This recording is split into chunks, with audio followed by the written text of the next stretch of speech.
Hello friends, स्वागत है आप सभी का हमारे यूट्यूब चैनल जी के ट्रैक में। दोस्तों आज की इस वीडियो में आपके लिए लेकर आया हूँ 25 क्वेश्चन, जो कि आज का हमारा टॉपिक है भारत के राष्ट्रीय प्रतीक। तो दोस्तों यहाँ से भी कभी कभी एग्जाम में क्वेश्चन पूछ लिए जाते हैं। तो दोस्तों आपके लिए ये 25 क्वेश्चन देखना बहुत ज़रूरी है, क्योंकि यहाँ से कभी कभी इस प्रकार क्वेश्चन पूछ लिए जाते हैं, जैसे कि भारत का राष्ट्रीय गान सर्वप्रथम कहाँ गाया गया था, या भारत का राष्ट्रीय गीत के रचयिता कौन है। तो इस प्रकार के क्वेश्चन पूछ लिए जाते हैं, तो आपको इसके बारे में पता होना चाहिए। तो इसलिए वीडियो को बिना स्किप किए अंत तक पूरा देखते रहिए। और आप हमारी वीडियो पहली बार देख रहे हैं तो हमारे चैनल को जरूर सब्सक्राइब करें, और उसके साइड में जो बेल आइकन है उसे जरूर दबाएं, ताकि जब भी मैं वीडियो अपलोड करूं आप उसे देख सकें। तो चलिए वीडियो शुरू करते हैं। तो दोस्तों आज का ये पहला क्वेश्चन है, भारत के राष्ट्रीय ध्वज की लंबाई और चौड़ाई का अनुपात कितना है। तो दोस्तों आपको पता होना चाहिए जो भारत का राष्ट्रीय ध्वज है उसकी लंबाई और चौड़ाई का अनुपात कितना है। तो दोस्तों उसकी जो लंबाई और चौड़ाई का अनुपात है 3:2 है, यानी कि इसका जो आंसर हो जाएगा ऑप्शन नंबर बी सही हो जाएगा, 3:2। तो दोस्तों जो आप इस चीज़ में कंफ्यूज मत होना कि आपको, जैसे कि अगला क्वेश्चन मैं आपको बता देता हूँ। जैसे यहाँ क्वेश्चन नंबर 2 है, भारत के राष्ट्रीय ध्वज की चौड़ाई और लंबाई का अनुपात क्या है। देखिए दोस्तों यहाँ पर पहले क्वेश्चन में पूछा गया था कि इसकी जो लंबाई और चौड़ाई का अनुपात, लेकिन दूसरे क्वेश्चन में पूछा गया है चौड़ाई और लंबाई। तो आप जल्दबाजी में इस क्वेश्चन को गलत मत करना, क्योंकि क्वेश्चन उल्टे सीधे करके पूछ लिए जाते हैं कि यहाँ पर लंबाई पूछी थी पहले और दूसरे क्वेश्चन में यहाँ चौड़ाई पहले पूछी है। तो लंबाई चौड़ाई थी 3:2, लेकिन यहाँ पर चौड़ाई लंबाई पूछी है तो कितनी हो जाएगी 2:3, यानी कि चौड़ाई कम है और लंबाई ज़्यादा है। तो पहले चौड़ाई आएगी, तो चौड़ाई 2:3 लंबाई हो जाएगी। तो आप इस चीज़ को याद रखिए। नेक्स्ट क्वेश्चन देखते हैं, भारत के राष्ट्रीय ध्वज के मध्य में बने धर्म चक्र का रंग क्या है। तो दोस्तों ये क्वेश्चन पूछा गया है कि जो भारत का राष्ट्रीय ध्वज है उसके बीच में जो धर्म चक्र बना है, जो गोल आकार का, आपको पता होगा उसका रंग कैसा है, किस प्रकार का उसका रंग है। तो इसका आंसर ऑप्शन नंबर बी सही हो जाएगा, गहरा नीला उसका रंग है जो बीच में धर्म चक्र बना है। चलिए नेक्स्ट क्वेश्चन देखते हैं। क्वेश्चन नंबर 4 है, भारत के राष्ट्रीय ध्वज के चक्र में कितनी तिल्लियां हैं। तो दोस्तों आप सभी को पता होगा, काफ़ी इजी क्वेश्चन है कि जो भारत का राष्ट्रीय ध्वज है उसके बीच में जो धर्म चक्र है उसमें कितनी तिल्लियां हैं। तो 24, यानी कि 24 तिल्लियां हैं। तो इसका आंसर ऑप्शन नंबर डी हो जाएगा। नेक्स्ट क्वेश्चन देखते हैं, स्वतंत्र भारत के राष्ट्रीय ध्वज का डिजाइन निम्नलिखित में से किसने बनाया था। दोस्तों वेरी इंपॉर्टेंट क्वेश्चन है, यहाँ से ये क्वेश्चन भी कई बार पूछा गया है कि जो भारत का राष्ट्रीय ध्वज है उसका डिजाइन किसने बनाया था, किसने तैयार किया था। दोस्तों आपको पता होना चाहिए। तो इसका आंसर ऑप्शन नंबर डी हो जाएगा, पिंगाली वेंकैया ने इसका डिजाइन बनाया था। तो इसका आंसर ऑप्शन नंबर डी सही हो जाएगा, पिंगाली वेंकैया। तो आप इसे याद रखिए। नेक्स्ट क्वेश्चन देखते हैं। क्वेश्चन नंबर 6 है, भारत का राष्ट्रीय गान है। तो आप सभी को पता होगा कि भारत का राष्ट्रीय गान क्या है। तो जन गण मन भारत का राष्ट्रीय गान है। तो काफ़ी इजी क्वेश्चन है, तो इसका आंसर ऑप्शन नंबर सी हो जाएगा। नेक्स्ट क्वेश्चन देखते हैं, भारत के राष्ट्रीय गान के रचयिता कौन है। तो दोस्तों राष्ट्रीय गान के रचयिता के बारे में आप सभी को पता होना चाहिए। तो आप इसका आंसर लगा सकते हैं कि राष्ट्रीय गान के रचयिता कौन है। तो इसका आंसर ऑप्शन नंबर बी हो जाएगा, रविन्द्रनाथ टैगोर राष्ट्रीय गान के रचयिता हैं। तो दोस्तों इस वीडियो में कुछ इजी क्वेश्चन भी है और कुछ ऐसे क्वेश्चन भी है जिसके बारे में आपको नहीं पता होगा। तो आप ये मत समझिए कि काफ़ी आसान क्वेश्चन है, मुझे पता है, लेकिन यहाँ से अगर क्वेश्चन पूछ लिए जाते हैं तो कभी कभी एग्जाम में नहीं हो पाते हैं। तो आप इस वीडियो को पूरा देखते रहिए। तो अगला क्वेश्चन है, राष्ट्रीय गान जन गण मन सर्वप्रथम कब और कहाँ गाया गया था। तो दोस्तों वेरी इंपॉर्टेंट क्वेश्चन है ये। इसमें पूछा गया है कि जो राष्ट्रीय गान है सर्वप्रथम कब और कहाँ पर गाया गया था। तो ये पूछा गया है। तो इसका आंसर ऑप्शन नंबर ए हो जाएगा, 1911 में सर्वप्रथम कलकत्ता में राष्ट्रीय गान गाया गया था। तो आप इसे याद रखिए, 1911 ईस्वी में कलकत्ता में ये गाया गया था। तो वेरी इंपॉर्टेंट है ये। अगला क्वेश्चन देखते हैं। क्वेश्चन नंबर 9 है, भारत के राष्ट्रीय गान जन गण मन को संपूर्ण रूप में गाने में कितना समय लगता है।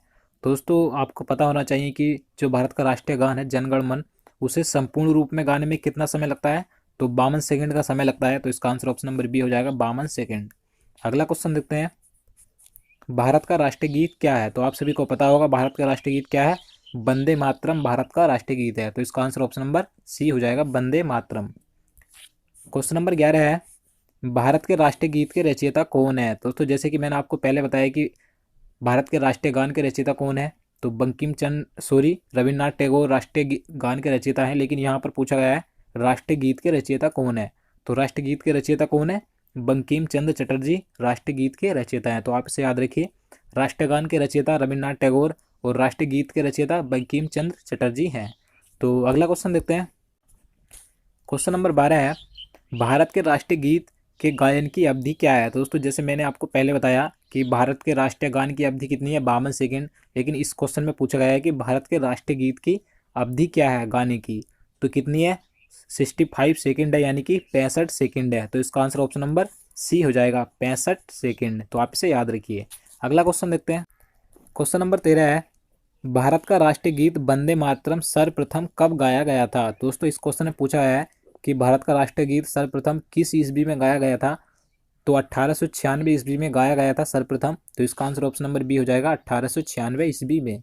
अगला क्वेश्चन देखते हैं, भारत का राष्ट्रीय गीत वंदे मातरम किस ग्रंथ से संकलित है। दोस्तों वेरी इंपॉर्टेंट क्वेश्चन है ये। क्वेश्चन नंबर 14 है कि जो भारत का राष्ट्रीय गीत है वंदे मातरम, वह किस ग्रंथ से संकलित है।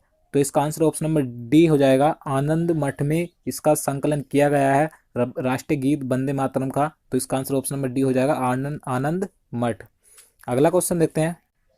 क्वेश्चन नंबर 15 है, आकाशवाणी और दूरदर्शन के दैनिक कार्यक्रमों की शुरुआत किससे होती है। तो दोस्तों इस क्वेश्चन में पूछा गया है, जो आकाशवाणी और दूरदर्शन के दैनिक कार्यक्रम होते हैं उनकी शुरुआत किस धुन से होती है।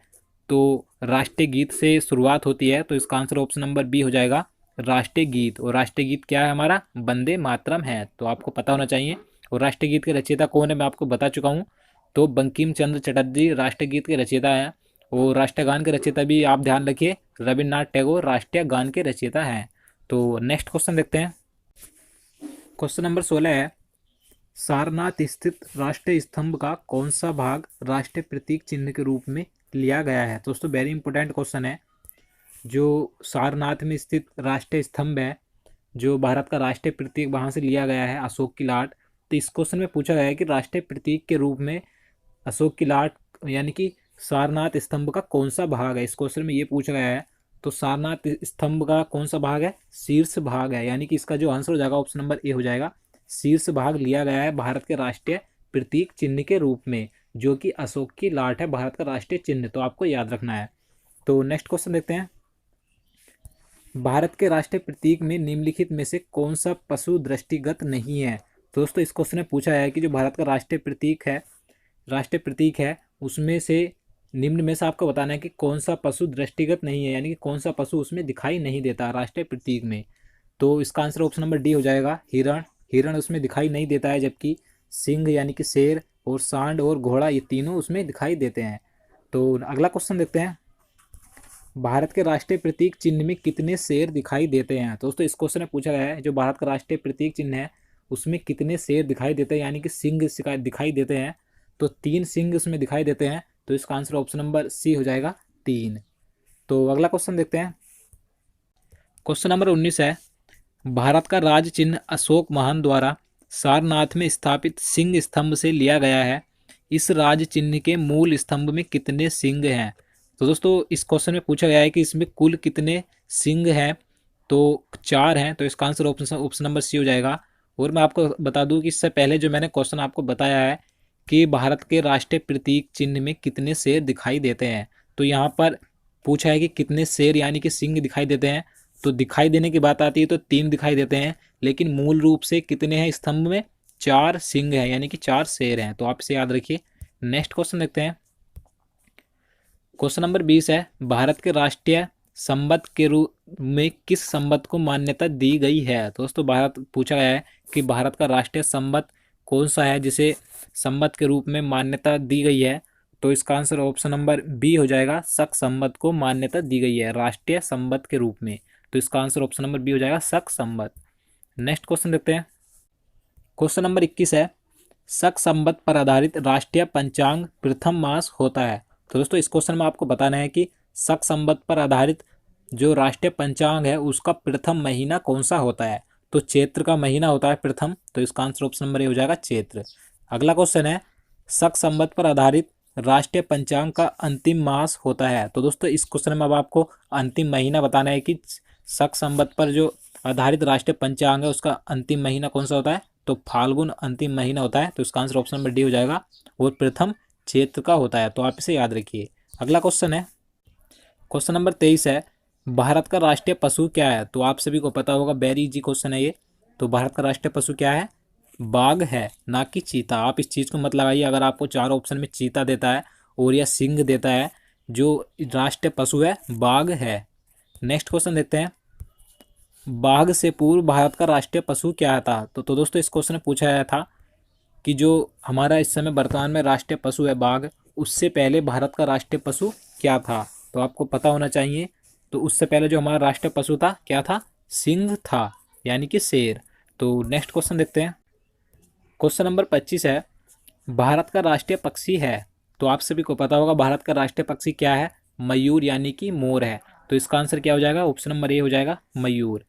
तो आज का लास्ट क्वेश्चन है 26, भारत का राष्ट्रीय आदर्श वाक्य क्या है? दोस्तों वेरी इंपॉर्टेंट क्वेश्चन है ये भी, कि भारत का जो राष्ट्रीय आदर्श वाक्य है क्या है? तो कई बार पूछा गया है ये क्वेश्चन भी, तो आपको पता होना चाहिए।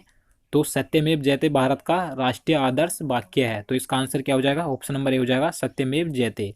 तो दोस्तों यही थे जितने क्वेश्चन आज मैं आपके लिए लेकर आया था। उम्मीद करता हूँ आपको वीडियो पसंद आया होगा।